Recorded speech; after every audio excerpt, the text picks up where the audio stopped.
Palmeiras acaba de se tornar campeão paulista. Foi um jogo eletrizante, um jogo impressionante. Toca o hino do Palmeiras aí, veja as imagens aí da arena do Palmeiras, uma festa incrível do Palmeiras, um negócio assim impressionante.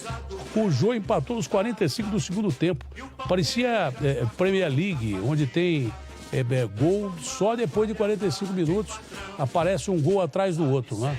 Vamos começar então, o Palmeiras abriu o marcador do tempo regulamentar. Quem é que marcou o primeiro gol do Palmeiras aí? Luiz Adriano de cabeça. Belo gol, hein? 4 minutos do segundo tempo, um belo gol do Luiz Adriano. Levantamento aí na grande área, no bico da grande área.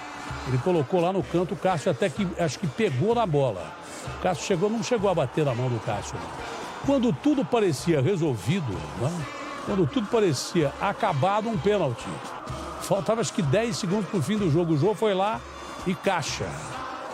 E agora eu ouvi o Amaral falar para o Benjamin, antes do programa aqui, que a situação dos jogadores era muito difícil se fosse para os pênaltis, que tem aí os dois maiores pegadores de pênalti. Esse foi o gol do Patrick, que deu o título ao Palmeiras, né? Que o Veloso vai gozar pra caramba, mas vai gozar muito Neto a partir de hoje, né? Acho que segunda-feira nem tanto, que São Neto tira o Veloso do programa, com certeza. O Veloso foi um dos maiores goleiros que eu conheci, um cara que marcou o nome da equipe do Palmeiras. Ô, Veloso, quando você jogava, eu era repórter ainda ou não, Veloso, ou não? Eu acho que eu era. Como é que é? Eu era repórter quando você jogava ainda, Veloso? Acho que era, né? Boa noite, Datena. Acho que era. Já dei várias entrevistas para você, com certeza, claro. Não, mas é que você é muito mais novo do que eu. Você que foi um dos maiores goleiros, não só da história do Palmeiras, mas do futebol brasileiro. O Amaral, eu estava ouvindo uma entrevista do Amaral, que joga pra caramba pro Benjamin, antes do programa. Ele falou o seguinte: olha, tem jogador que não vai dormir hoje, porque os goleiros, tanto do Palmeiras como do Corinthians, são pegadores de pênalti. Você pode falar isso melhor do que eu, né, Veloso? Ah, sem dúvida, os dois, né? E principalmente o Cássio tem um retrospecto fantástico, né? Em decisões por pênalti. E o Everton também, campeão olímpico, numa decisão que ele foi decisivo e hoje repetiu, né? Pegou 2 cobranças de pênalti, realmente 2 goleiros que são especialistas ali no momento das decisões. E hoje, quando vai para pênalti, brilha a estrela dos goleiros, né? Hoje foi a vez do Everton, para alegria do torcedor palmeirense, mas num jogo de final cheio de emoções, né, Datena? Até os 50 minutos o Palmeiras levando o título, o pênalti ali em cima do jogo que realmente aconteceu. Aí o Jô faz o pênalti e dá mais dramaticidade ainda para essa decisão que é histórica, né? Palmeiras e Corinthians sempre protagonizam grandes jogos, grandes duelos, e não foi diferente hoje no final do Campeonato Paulista, né? O Corinthians vinha de 3 vitórias seguidas e hoje o Palmeiras quebrou essa hegemonia do Corinthians. Os goleiros tiveram mais mérito dos pênaltis que pegaram, os caras bateram mal, Veloso? Hoje, na verdade, a gente não tem grandes batedores de pênalti também, né, Datena? A gente vê que as defesas que os goleiros fizeram não é os pênaltis que são batidos no canto, que o goleiro faz aquela grande defesa, né? Hoje, por conta de se treinar e de se tirar, né, a opção do jogador de treinar muito, mesmo cobrança de falta, cobrança de pênalti, a gente percebe que o nível dos batedores caiu muito, né? Então, e os goleiros estão na deles, os goleiros estão preparados, o goleiro continua trabalhando.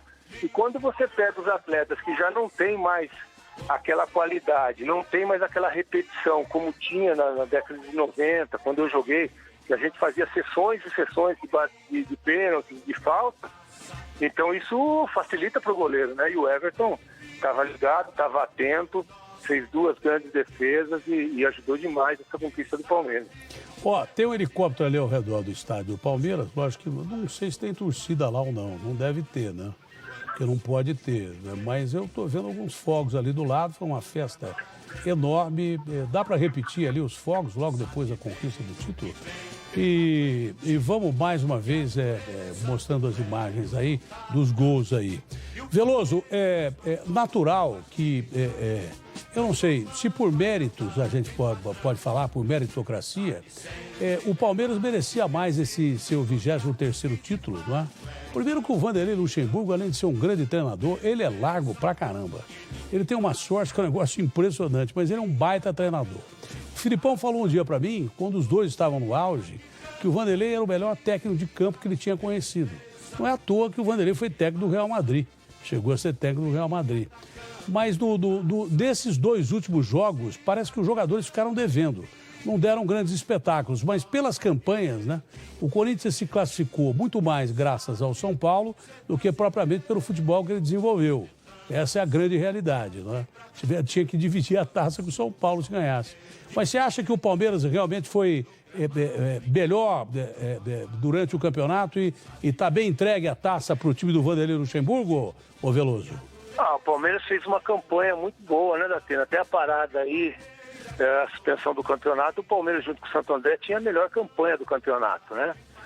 Só que o Palmeiras também contribuiu para a classificação do Corinthians, porque quando voltou, né, o campeonato, o Palmeiras com um empate poderia eliminar o Corinthians lá na arena do Corinthians, né? E o Palmeiras jogou muito mal e foi derrotado pelo Corinthians. Então o Palmeiras também deu a oportunidade para que o Corinthians crescesse na competição e chegasse à grande final. Agora, o Vanderlei é impressionante, né? O currículo dele, ele acrescenta agora esse título paulista. Ele é o maior vencedor da história do futebol paulista, ele é o maior vencedor da história do Campeonato Brasileiro. O currículo do Vanderlei é impressionante, né? Ele é um monstro. Eu também trabalhei com o Vanderlei, assim como o Filipão. Ele, para mim, é o melhor treinador, né, que eu trabalhei, um treinador que vê muito o jogo, faz substituições, muda o jogo durante a partida. Então é impressionante. E agora ele acrescenta mais essa façanha ao currículo, né? Também agora o maior vencedor do Campeonato Paulista, impressionante, o Vanderlei, mas ele merece, né?